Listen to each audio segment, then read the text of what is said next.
Amém. Glória a Deus.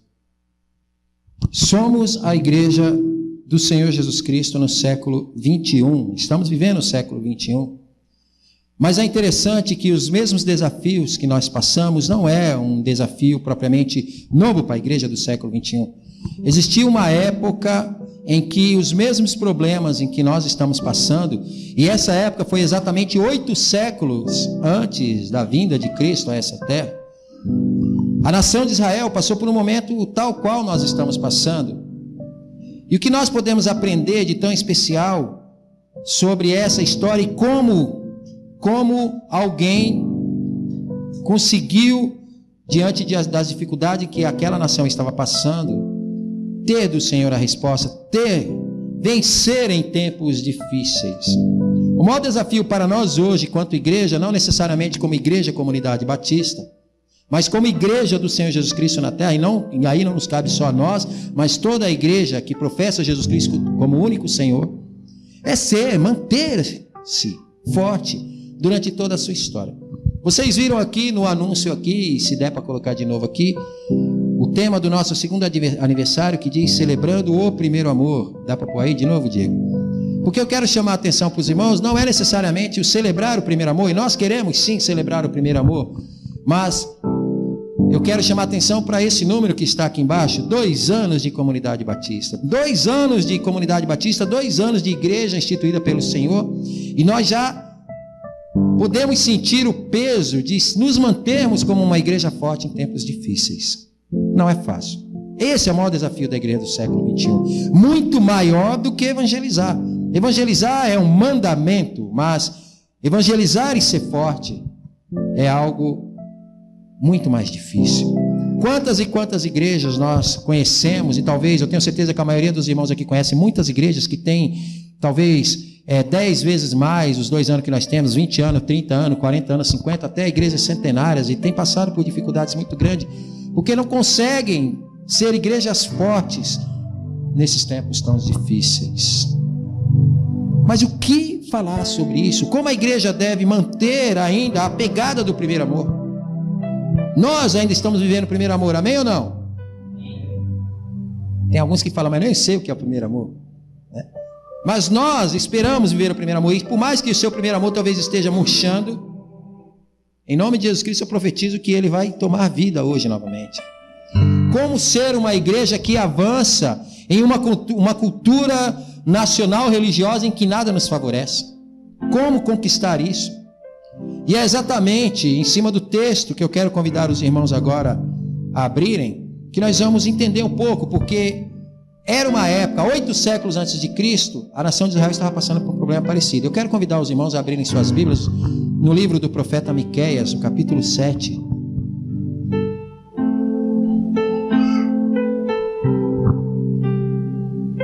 Miqueias está depois de Obadias, depois de Jonas, lá no finzinho do Velho Testamento, ok? Antes de Naum, antes de Abacuque, antes de Sofonia, antes de Ageu, antes de Zacarias, antes de Malaquias. Então, pega Malaquias e vai voltando até chegar. Isso, Miqueias, profeta Miqueias, capítulo 7. Como eu já falei, o profeta Miqueias, o seu ministério foi 8 séculos antes de Cristo. É bom que se lembre que a contagem do Velho Testamento, ela é uma contagem regressiva, né? Não progressiva como nós estamos avançando para 2010, 2018, 2019. A contagem antes de Cristo ela era regressiva, 8º século, depois 7º século, 7º século, 6º, 4º, até chegar no 0, onde aquele homem que nasceu, filho de Deus, dividiu a história em 2. E para os irmãos terem uma ideia, Miqueias ele foi contemporâneo do profeta Isaías, ok? Para ter ideia, ele viveu mais ou menos no mandato do rei Ezequias, para vocês terem uma ideia do tempo dele, ok? Vamos ler do versículo 1 até o versículo 6, os irmãos acompanhem aí no telão ou nas suas Bíblias. Eu vou ler na minha Bíblia aqui, mas vocês acompanhem aí. Miqueias capítulo 7, versículo 1 diz assim: ai de mim, porque estou como quando são colhidas as frutas do verão, como os rabiscos da vindima. Não há cacho de uvas para chupar, nem figos temporãos que a minha alma deseja. Pereceu da terra o piedoso, e não há entre os homens um que seja reto. Todos espreitam para derramarem sangue, cada um caça a seu irmão com rede. As suas mãos estão sobre o mal e o fazem diligentemente. O príncipe ou o governador exige condenação se não lhe der presentes. O juiz aceita subornos. O grande fala dos maus desejos da sua alma, ou seja, o grande aqui, os nobres. E assim todos eles juntamente urdem a trama. O melhor deles é como um espinheiro, e o mais reto é pior do que uma sebe de espinhos. É chegado o dia anunciado por tuas sentinelas, o dia do teu castigo. Aí está a confusão deles. Não creais no amigo, nem confieis no companheiro. Guarda a porta da tua boca, aquela que reclina sobre o teu peito, porque o filho despreza o pai, a filha se levanta contra a mãe, a nora contra a sogra. Os inimigos dos homens são os da sua própria casa. Até o 6. Quando nós lemos esse momento, essa palavra do profeta Miqueias, parece que nós estamos falando dos nossos dias atuais. Não é verdade? Parece que nós vemos muitas semelhanças aos nossos dias atual. Era uma época em que a grande corrupção fazia parte em todos os níveis da sociedade. E no Brasil não é diferente. Hoje a corrupção está em todos os níveis da sociedade. Desde o mais alto escalão lá da presidência, até que está sendo investigado em 2 processos, até o vereador mais humilde da menor cidade do país está sendo investigado, porque a corrupção chegou em todos os lugares. Os que estavam no poder naquela época também, eles estavam vivendo a corrupção. O seu fundamento não era a ética. Eles haviam vendido a ética e a justiça pela corrupção, pelo suborno. E parece que nós estamos falando exatamente do Brasil na nossa época. Por isso que eu falei que ser uma igreja forte no século XXI é muito difícil, mas nós temos exemplos bíblicos em que outros passaram por esse momento. E quais as lições nós podemos tirar disso? E se nós começarmos a analisar por faixa, por grau de pessoas, nós podemos analisar aqui primeiro, vamos falar primeiro sobre os líderes, né? Os líderes das nações. Os homens de autoridade que venderam a honra e sem nenhuma vergonha, sem vergonha alguma, estavam abertos ao suborno. Olha só o que diz o texto aí, no versículo 3. O príncipe, ou seja, os governantes, o governante exigia presentes. No original a palavra quer dizer assim, exigia condenação. Mas na verdade, quando nós vamos lá para o hebraico original, está querendo dizer que o governador, ele exigia condenação àqueles que não lhe pagassem suborno. É mais ou menos assim, como que ele colocasse algumas exigências ao povo, e se eles não cumprirem essa exigência, pode condenar eles à prisão, pode condenar eles ao exílio, pode condenar eles ao sofrimento. Essa era a característica vergonhosa do governante. O juiz, aquele, olha, no mesmo versículo fala, o juiz, aquele que era responsável por praticar a justiça sobre a nação, por julgar a causa, ele só julgava a causa se ele recebesse o suborno. Se alguém lhe pagasse, então às vezes aquele que era humilhante, aquele que era o que cumpriu, aquele que provocou o delito, ele ia lá, subornava o juiz e recebia a sua absolvição, e aquele que era vítima era culpado. Parece um pouco o Brasil, né? Parece que o profeta Miqueias está profetizando sobre o Brasil, mas não, ele está falando sobre a corrupção de Israel no 8º século antes de Cristo. Os nobres, aqui que o versículo chama de os grandes, né? O grande fala mal dos desejos da sua alma, ou seja, os nobres, eles queriam viver aquilo que a sua alma em pecado desejava. Eles tinham prazer de fazer aquilo. Então, se o coração deles era completamente corrupto, ou se o seu coração era completamente maldoso, malicioso, eles tinham prazer de falar aquilo e viver aquilo. Esses eram os nobres. Agora chama a atenção dos irmãos aqui ao versículo 4, porque quando a palavra de Deus diz, deixa eu ver se na versão aqui fala versículo 4, o melhor deles é a mesma versão que o meu. Quando o texto aqui está falando do melhor deles, ele não está falando de governadores, ele não está falando de políticos, ele não está falando de juízes nem de autoridades. No original hebraico, o melhor deles aqui quer dizer os religiosos, que para a sociedade de Israel, que era uma sociedade, que era uma nação religiosa, então logo se entendia que o maior deles eram os religiosos. Esses eram os maiores, de mais respeito. Olha como os religiosos eram. O texto diz que o maior deles era como um espinho. Os maiores deles, né, os religiosos, o melhor dele, o melhor que tinha na sociedade, os religiosos, eram como espinhos. Ou seja, aqueles que fossem até ele saíam feridos. Não tinham nada. não encontravam anseio para a sua alma, não encontravam aconselhamentos espirituais necessários. Pelo contrário, chegavam lá e saíam piores, furados, danificados, dolorosos. E o texto ainda fala, primeiro ele fala daqueles religiosos que eram como espinhos, que ferem com sua religiosidade egoísta todas as pessoas, mas daí ele fala, e o mais reto é pior do que a sebe de espinhos. Sebe é um conjunto de galhos de espinhos, para os irmãos entenderem. E quando ele fala aqui, o texto fala o mais reto, ele está falando exatamente de quem? Do sacerdote. Primeiro ele fala que os religiosos, é como se fosse a igreja, eram como espinhos para a sociedade. Quando aquele povo, aquela nação já não aguentava mais a corrupção, já não aguentava mais ser tratado com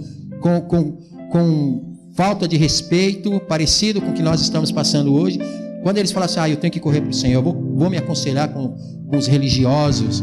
Os religiosos eram piores ainda, magoavam, machucavam, feriam as pessoas. Então, agora, quer saber, eu não vou mais procurar a comunidade batista, não. Eu vou direto nos pastores, eu vou direto no sacerdote, eu vou direto no pastor. Aí o texto fala o quê?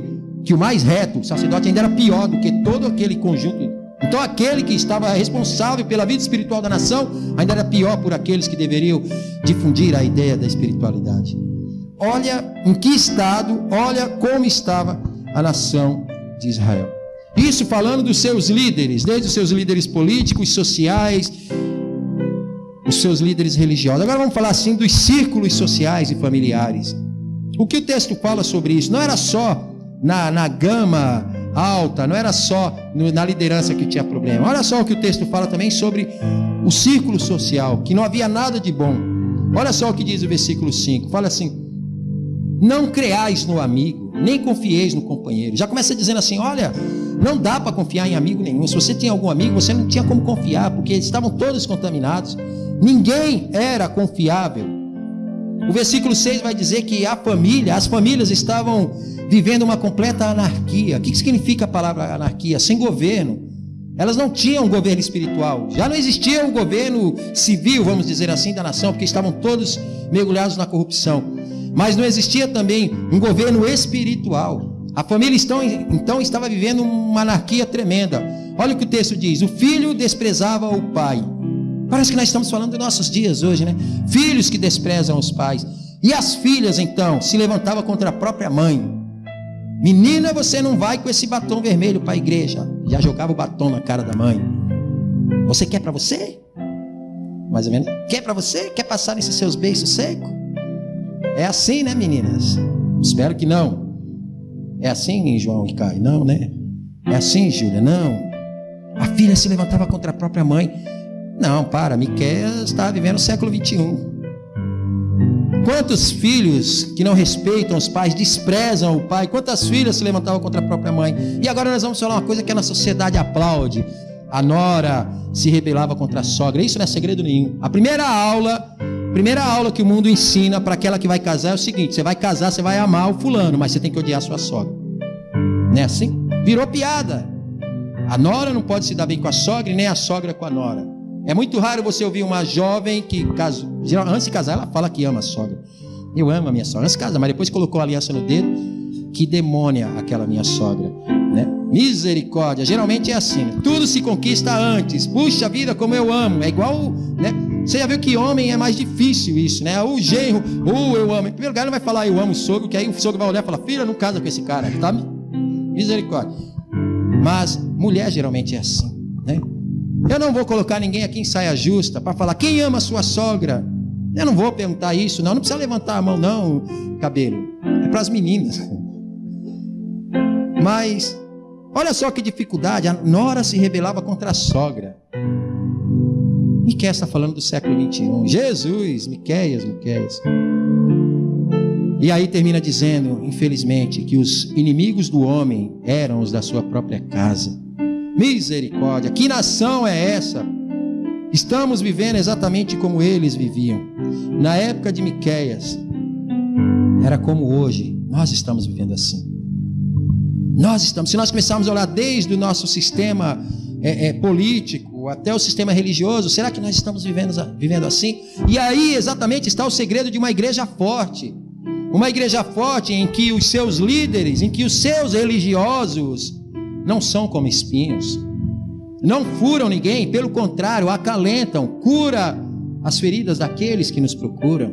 E essa é a grande diferença. E as igrejas que mais crescem hoje, e eu estou falando de igrejas verdadeiras que professam Jesus Cristo e não que estão voltadas a uma teologia completamente absurda, em que lota porque as pessoas estão atrás de recursos financeiros ou de dádivas, de curas, etc, etc. Eu quero dizer um negócio para você: nunca vá a Cristo atrás de uma cura, vá a Cristo atrás de um Salvador para a sua alma, porque quando você o conquistar como Salvador, você conquista a cura que você precisa. O problema é que a maioria das pessoas estão atrás de um Cristo que lhe dê riqueza, que lhe dê uma Ferrari, que lhe dê recursos, uma conta gorda. Não, eu quero viajar para os 7 mares. Compra uma canoa que é barata e vá de canoa, miserável. Mas não é para isso que o Senhor te chamou. O problema do povo é exatamente esse. Falando das igrejas sérias, as igrejas sérias, elas precisam ser o oposto de tudo isso que está acontecendo. E se nós queremos ser uma igreja forte, nós precisamos arrancar isso. Você precisa olhar para si mesmo e começar a arrancar os espinhos que está furando as pessoas. O espinho da minha orelha está furando as pessoas comigo. O pior espinho é o da minha língua, misericórdia. E às vezes vem com 2 ganchinhos de espinhos. Parece o que é isso? Lembra o que é isso? Jesus. Precisamos ser o oposto disso. O que essa nação fez? Precisava de alguém se levantar. E eu não estou me levantando aqui, o Senhor já levantou você. Eu não estou dizendo que nós estamos nesse patamar, mas eu estou dizendo que se nós queremos ser uma igreja forte, nós temos que andar na contramão de tudo isso que nós estamos ouvindo aqui. Amém ou não? Posso ouvir um amém aí? Eu quero convidar vocês a ficar de pé agora. Todo mundo de pé. Não acabou a mensagem, né? Só para vocês esticar as pernas, para vocês não dormirem. Isso, se espreguiça aí. Agora vocês podem sentar. Foi só para vocês distraírem um pouco. Já tem gente ali marejando os olhos. Agora vem a segunda parte da palavra de Deus. Como ser uma igreja forte diante de um país, de um estado tão corrupto, diante de uma sociedade que não tem nada para nos oferecer, de uma sociedade que não acredita mais na religião, não acredita mais nas igrejas. Muitos até não acreditam nem mais no que Deus pode fazer para suas vidas. Estão falando que nada, esse papo de que Deus pode mudar, isso é história. Eu ouvi a minha avó falar isso, eu ouvia meu avô, eu ouvia não sei quem, e nada aconteceu na minha vida. Como ser um exemplo? Como ser uma igreja forte? E eu espero que nós sejamos e continuemos sendo uma igreja forte. Amém ou não? Amém. Como nós podemos? Como essa nação saiu dessa crise? O que aconteceu para que Deus se compadecesse de Israel diante de tanto problema, diante de tanta dificuldade, de tanto pecado? Como Deus se compadeceu de Israel? E a resposta está a partir do versículo 7. A primeira grande ação desse profeta, Deus, aprenda uma coisa, Deus nunca vai precisar de 20 e 30 para mudar a história de uma nação. Deus precisa somente de um que tenha o coração completamente derramado na presença dele para mudar uma nação. Então eu quero dizer para você, covarde, todos nós, é melhor falar assim, né, pastor? Todos nós. Se você está esperando 10, 20 pessoas, não, eu só vou começar esse movimento, se mais 10 vier comigo, tu é covarde. Deus só precisa de um, só precisa de você para começar a mudar a história do meio que você vive. Deus só precisa de você. Até porque no dia lá que você fosse apresentar diante do Senhor, vem, Caio comigo, era nós juntos, Caio, nós estávamos juntos, vamos lá, Deus vai julgar nós dois juntos. Não, é só você. É individual. Apenas um homem, através da sua vida, conseguiu fazer com que Deus se compadecesse de Israel. Olha o que diz o versículo 7. Olha a primeira ação, a primeira declaração que Miqueias faz diante de tudo isso. Ele olha para a nação e misericórdia. Ele olha para a sociedade, misericórdia. Ele olha para os seus líderes, misericórdia. Ele olha para dentro da igreja. Ele olha para a igreja e fala misericórdia.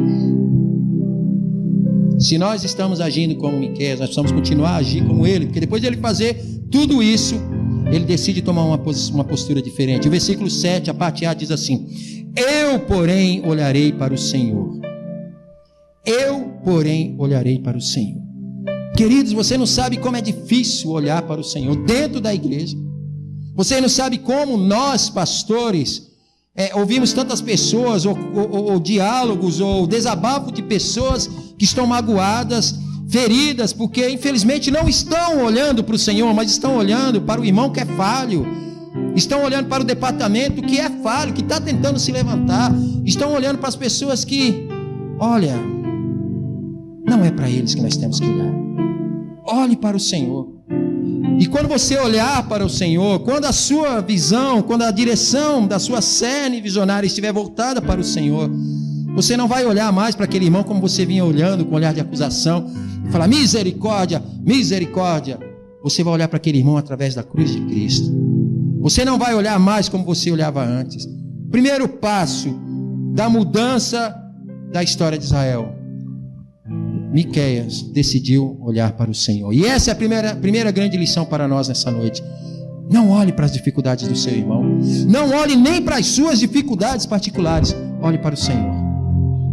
Olhe para o Senhor. A partir de hoje, faça essa aliança com Deus. Você tem falhado na presença do Senhor? Sim. Então pare de olhar para os seus problemas. Olhe para o Senhor. E entregue os seus problemas na mão dele. Essa foi a primeira grande ação de Miqueias. Olhar para o Senhor. Muitos estão derrotados dentro das igrejas, porque eles estão olhando em volta para o irmão, para os parentes e para o mundo. Estão deixando de olhar para aquele a qual nós devemos olhar de fato, que é para o Senhor. Digo mais, seu filho está fora dos caminhos do Senhor? Não chore, olhe para o Senhor. Sua casa está em contenda? Misericórdia, pastor, na minha casa não tem mais nenhuma frigideira. Por quê? A Joyce quebra todas na minha cabeça. Olhe para o Senhor, Igor. Se ela está batendo a frigideira na sua cabeça, é difícil olhar para o alto, né? Mas para o Senhor você olha, fecha o olho e olha para o Senhor. São exemplos, tá? A Joyce nunca bateu no Igor com frigideira. Posso ouvir um amém, Joyce? E um misericórdia, Igor? O casamento está abalado. Ai, meu casamento só por Jesus. Olhe para o Senhor. Não olhe para as dificuldades do seu marido, aquele miserável. Porque a Bíblia fala, miserável homem que sou. Então não tem nem dificuldade de falar que nós somos miseráveis. Mas o Senhor nos faz príncipes e reis e sacerdotes. Seu casamento está abalado? Olhe para o Senhor.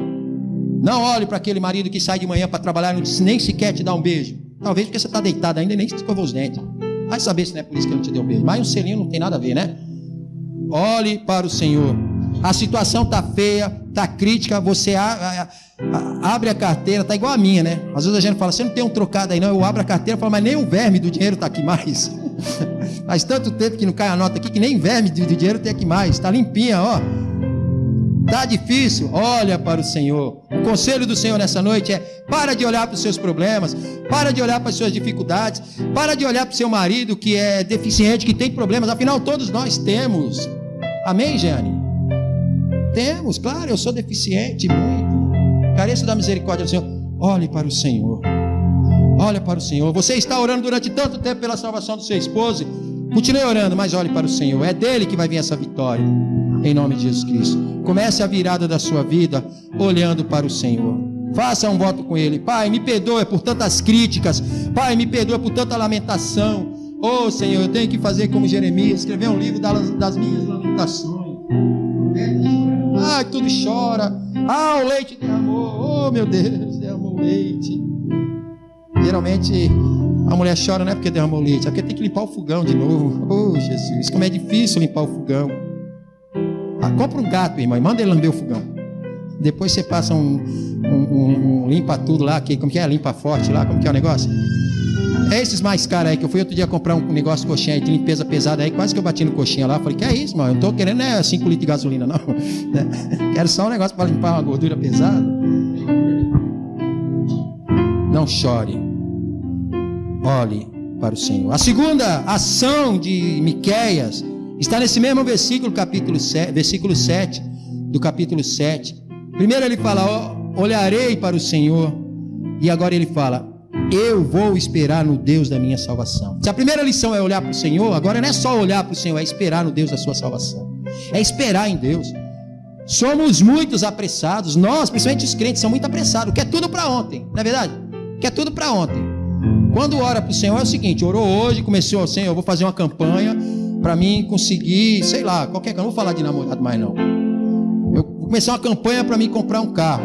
O cara já quer sexta-feira, domingo, chegar na igreja dirigindo um carro. Já quer chegar domingo dirigindo um carro aqui na igreja. Aí vem a pé ainda, né? Porque nem o ônibus passou, tá em greve, não tem combustível, chega amaldiçoando todo mundo. Espera no Senhor. Espera em Deus, irmãos. O tempo de Deus é diferente do nosso tempo. Se tem promessa na sua vida, ela vai se cumprir, mas você precisa fazer a sua parte. Não é sentar na rede e esperar a promessa, não. Você tem que fazer a sua parte. Mas Deus não é homem nem filho do homem para que minta. Ele cumpre aquilo que ele promete. Mas somos muito apressados, muito apressados. Eu sou apressado, eu estou tentando mudar isso. Espera no Senhor. Olhe para Ele, mas espera nele. Espera. A palavra hoje é espera no Senhor. Está difícil? Espera no Senhor. Espera, não murmure, mas não murmure. Porque por causa dessa murmuração e porque feriu a rocha uma vez além do que o Senhor tinha dado, Moisés não teve o direito de entrar na terra prometida. E olha que ele carregou mais de 3 milhões de pessoas no deserto. Deus é santo, é soberano. Mas se você esperar nele, confiando, o Salmo 40, esperei confiantemente no Senhor e ele se inclinou para mim. Isso é esperar confiante. Ô irmão, sua casa está pegando fogo, eu estou esperando no Senhor. É lógico, não, né, irmão? É um exemplo. Vai esperar a casa pegar fogo e falar, né? Mas vocês entenderam, né? O contexto, né? O negócio está difícil. Aí a mulher do lado ainda fica. Mulher de Jó, não do pastor Jó. Mulher de Jó. Ô miserável, não vai fazer nada. Olha o que. Espera em Deus. Confia em Deus. E esconde as frigideiras. Mas espera em Deus. Confia no Senhor. E Ele vai agir na sua vida. Amém ou não? Sabe por que nós precisamos esperar no Senhor? Porque nós já falamos que nós somos muito apressados. Como é que uma noiva espera pelo casamento? Vocês já viram? Vocês as irmãs que já casaram. Eu posso dizer isso porque eu sou casado e a minha noiva, ela era desse jeito. Como é que ela esperava pelo casamento? Não pelo noivo, esperava pelo casamento. Enquanto o peão aqui trabalhava e nem esquentava muito, eu só colocava na minha cabeça, né? Que vai chegar a hora de pagar aluguel, etc. A dona Jeane já tinha comprado enxovais, já tinha comprado alguns móveis. Olha o jeito que ela esperava. Não é assim? Ou a noiva geralmente quando está esperando pelo casamento fica só dormindo e engordando. Não, o vestido não vai servir, irmão. Você precisa agir, né? Senão você experimentou o vestido há 3 meses antes de casar. Quando vai casar, vai ter que se casar com uma toalha branca, porque seu vestido não serve mais. Esperar. Se a noiva sabe esperar o noivo se preparando, melhorando aquele momento maravilhoso, para esperar em Deus tem que ser do mesmo jeito. Você não pode sentar e ficar esperando, não. Você tem que agir. Agir em que sentido? Eu estou esperando o Senhor. Essa ação depende dele. Eu não vou fazer nada, mas eu vou começar a fazer a minha parte. Vou continuar buscando ele, porque uma hora ele vai se inclinar para mim. Como é que uma grávida espera pelo filho? Só comendo? Claro que não. É lógico que as irmãs, principalmente na primeira gravidez. A Jane foi assim só na primeira gravidez. Tinha desejo para tudo. Uma vez fez eu acordar 3 horas da manhã para ir no sacolão lá em cima arrumar uma jaca. E quando eu chamei o dono do sacolão lá, ele quase saiu com um pedaço de pau batendo. Isso eu queria roubar. Quando ele me viu, ele conhecia. O que foi? A Jane vai ganhar? Eu falei, não, ela está com vontade de comer jaca. Ele começou a rir, me deu metade de uma jaca. Quase que ela come a casca também, né? Mas esse negócio de desejo é só na primeira gravidez. A Maiara não é assim não, né? A minha cunhada, o desejo dela é comer tijolo, né? O filho dela é pedreiro hoje. É mais ou menos assim. Desejos estranhos, né? Como por exemplo, comer melancia com manteiga, gente. Misericórdia, espera em Deus, mas muda esse paladar. Se para as coisas da vida nós esperamos, mas esperamos agir e não relaxadamente, por que em Deus nós vamos esperar relaxadamente? Ah, Deus não, Deus falou que isso ia acontecer na minha vida, não aconteceu, eu vou desistir. Eu já ouvi muito isso como pastor, como conselheiro de casais, já ouvi muito isso. Ah, isso não acontece na minha vida. Ah, mas tu está morto já, o médico te deu quantos dias de vida? 3 dias e nada aconteceu? Não, então espera no Senhor, meu querido, o tempo é dele. Espera no Senhor. E já para ir para a parte final, que nós temos a celebração da ceia, a terceira ação de Miqueias, ainda no versículo 7, a parte C. Primeiro ele falou, olharei para o Senhor, esperarei no Deus da minha salvação. Aí agora ele profetiza a vitória. Olha o que diz a parte 7, a parte C do versículo. Porque Deus, o meu Deus, me ouvirá. Eu vou olhar para o Senhor, eu vou esperar no Deus da minha salvação, porque o meu Deus me ouvirá. Ele fazia tudo isso porque ele confiava, ele sabia que ia acontecer. Agora, se você vai esperar, se você quer olhar e esperar no Senhor porque o pastor está falando e não porque você não confia em Deus, eu sinto muito. Deus prescruta o coração, Deus conhece. Ele vai até a divisão da alma e do espírito. Ele vai até lá nas juntas e medulas, sabe? Ele vai lá e consegue Ele vai lá em partes do seu corpo, eu já falei isso aqui, que nem você conhece onde é, né? Nós não conhecemos o nosso corpo, mas Deus conhece. Ele vai em lugares que... Confia no Senhor, espera nele e saiba que ele vai te ouvir. Essas foram as primeiras 3 grandes ações que Ezequias fez. Ao invés de reclamar, profetize na sua vida: Deus me ouvirá. Quem tem problemas aqui? Levanta a mão. Quem tem problemas aqui? Todos temos problemas. Diga assim, profetiza: Deus me ouvirá. Deus me ouvirá na minha dificuldade. Ele vai ouvir o meu clamor. Mas profetiza isso não só essa noite. Todas as vezes quando você for se prostrar para orar, exalte ao Senhor, comece adorando Ele e fala assim: Senhor, eu estou te buscando e vou interceder por mim mesmo, porque eu sei que o Senhor me ouvirá e me atenderá. É isso que Deus quer ouvir. Não é aquele pedido do filho que chega assim, sabe, a briga do Caio e do João: não, vai lá você pedir o carro pro pai. Não, vai você. Aí um fala: eu não vou, que se eu pedir o pai não deixa. Lógico, não sabe dirigir. Quer o carro para quê? Então, Caio, tem que ser você mesmo. Aí os bichos são malandros, vão lá e pedem pra mãe. Ele pediu pra mãe e liberou tudo, né? Mãe, quando o pai chega, cadê o carro? Roubaram. Meu Deus, meu carro dorme na rua ainda, né? Nós estamos lá num pátio de uma garagem. Bom, e glória do Senhor, Fidelis, em nome de Jesus, nós vamos terminar aquela garagem. Mas meu carro dorme na rua. Essa semana eu não estava com medo dele ser roubado. Não tinha uma gota sabe, os dias que você dorme tranquilo, eu falei: ixi, essa noite os caras podem entrar e dormir dentro do carro. Dali eles não saem, né? Pode dormir. Não tem gasolina. Ou quando tem gasolina, eu já peguei 2 garotos aqui do bairro lá tentando puxar a gasolina minha. Já peguei. Vi que eles estavam prontos, mas graças a Deus meu tanque sempre vive vazio. A mangueira não chegou onde deveria. É verdade. Não chegou lá onde queria. Né? Carro de pastor, né, pastor Marcos? É difícil, né? Então a mangueira era curta, né? E eles pensaram: esse pastor vive pela fé, meu. Não tem gasolina aqui, ele anda para todo lugar. Mas, queridos, Deus vai te ouvir. Saiba que Ele quer te ouvir, mas você precisa confiar que Ele vai te ouvir. Amém? A 4ª palavra que Miqueias diz, agora é uma palavra reconhecendo a sua falha. Aí é uma palavra para você que está desviado do caminho do Senhor. O que Miqueias fala agora se enquadra exatamente para aqueles que caíram, para aqueles que estão de alguma forma prostrados nos seus delitos ou desanimados. Ou talvez você fala: pastor, tudo isso que o senhor falou aí, para mim já era, eu já passei por isso. Pastor, eu já me entreguei. Olha o que diz o versículo 8. Parte B: ainda que eu tenha caído, eu me levantarei. Ainda que eu tenha, isso é Miqueias falando, ainda que eu tenha caído, eu me levantarei. Talvez você já tenha caído. Talvez você já passou por todos esses processos, você está lá prostrado, jogado e fala: pastor, eu não tenho força. Mas eu quero dizer para você, ainda que você esteja no pó, mesmo que você esteja lá no chão, diga assim: eu me levantarei. Porque essa ação de levantar é sua. Você precisa querer se levantar. Mas a palavra de Deus diz que do monturo é da coisa, da casa derrubada, do desastre, de tudo aquilo que foi destruído na tua vida. O monturo que o texto fala, ergue o necessitado. Do monturo ergue o necessitado. A palavra está querendo dizer o seguinte: sua casa caiu, meu querido. Sua casa está derrubada, está em ruínas, você está em cima da ruína. O Senhor levanta o necessitado dessa situação. Miqueias disse: ainda que eu esteja caído, eu me levantarei. Se você está caído, não sei quantos aqui estão caídos, prostrados, entregue as suas dificuldades, se levante.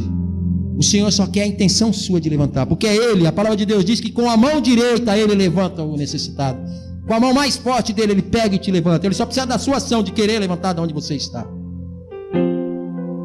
Levante-se, levante-se. E Miqueias continua dizendo: ainda que eu esteja caído, eu me levantarei. E ainda que essa minha queda tenha me colocado envolto a muitas trevas, a minha vida esteja completamente caída em trevas. Olha o que ele diz a parte final do versículo 8: o Senhor será a minha luz. O Senhor será a minha luz. Talvez você esteja caído, e não só caído, a sua casa está destruída, está um caos, você está você está em cima da destruição, dos escombros da sua vida espiritual. Queira se levantar. E ainda que você fale: mas eu estou lá, pastor, mas só vejo trevas, está tudo escuro. Saiba que o Senhor será a sua luz. Você só precisa tomar uma ação de querer que Ele faça os seus olhos se abrirem. Qual é o estado que você está? Qual é o estado que você está? A parte B do versículo 9 diz assim: o Senhor Deus me tirará para a luz, e eu verei a sua justiça. O Senhor Deus me tirará para a luz. Está tudo escuro, a sua vida espiritual está em trevas completas, você está escravizado pelo pecado, pelo mal, você não consegue sair, os aguilhões do mal estão te prendendo na escuridão. Eu quero dizer para você, o Senhor é a tua luz, e Ele pode trazer você de volta, Ele pode fazer justiça na sua vida. Eu quero dizer para você que assim como essa nação, a partir desse versículo 8, dessa atitude de Miqueias, o Senhor se compadeceu de Israel e transformou, tirou tudo aquilo que não prestava, e Israel começou uma nova etapa na sua vida. E aqui é exatamente essa nova etapa, foi exatamente quando o rei Ezequias assume o trono. E o rei Ezequias então faz uma revolução naquela nação, e tudo aquilo que era podre, tudo aquilo que estava errado, ele transforma, e ele leva o povo de novo à comunhão com o Senhor. Eu quero dizer para você, hoje é dia de você voltar a ter comunhão com o Senhor. Hoje é o dia de você olhar para Ele, de você clamar por Ele, de você profetizar a vitória na sua vida. Hoje é dia de tudo isso.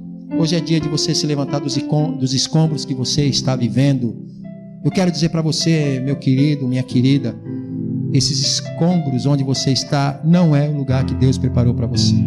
Não é ali que Deus quis colocar você.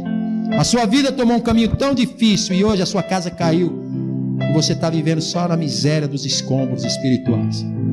Eu quero dizer para você, hoje o Senhor quer estender a mão direita e te tirar de lá. Feche seus olhos, igreja. Hoje é o dia do recomeço. Hoje é o dia de sair das trevas para a maravilhosa luz do Senhor. Hoje é o dia de esquecer tudo aquilo que você já viveu. Hoje é o dia de você não olhar para trás mais, olhar para frente. O que importa vai ser o que vai acontecer daqui para frente com você. O que importa é isso. Hoje é o dia do recomeço. Eu quero dizer para você nessa noite, meu amigo, minha amiga, igreja do Senhor. Primeiro eu quero falar para os crentes em Jesus Cristo. Tira os espinhos, está na hora de tirar os espinhos. As pessoas não podem chegar em você e não encontrar a dádiva do amor do Senhor na sua vida. As pessoas têm que vir até você e encontrar a ação do Senhor na sua vida. Não podemos ser como aqueles que têm repulsa por nós, porque nós não entregamos aquilo que eles precisam, que é o amor do Senhor. E depois eu quero falar para você que talvez esteja vivendo desanimado, para você que esteja desviado dos caminhos do Senhor, que perdeu a comunhão com o Senhor, que está vivendo os escombros da destruição da sua família, da sua casa espiritual, da sua vida espiritual. Eu quero dizer, hoje é o dia do recomeço na sua vida. É hoje que o Senhor quer mudar a sua história. Mas para o Senhor mudar a sua história, Ele precisa da sua aprovação. Você precisa dizer, sim, Senhor, sim, eu quero. Sim, Senhor, eu te autorizo a mudar a minha história. Amém?